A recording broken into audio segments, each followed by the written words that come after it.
ګرانا کده باچا پشان دی ژوند وي ورک دي سینا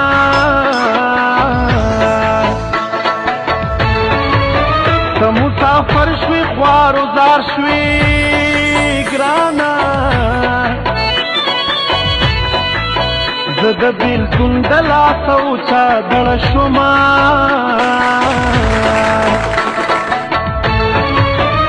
چې د سبا سترګه راخیږي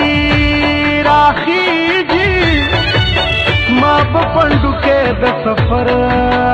تړلې وي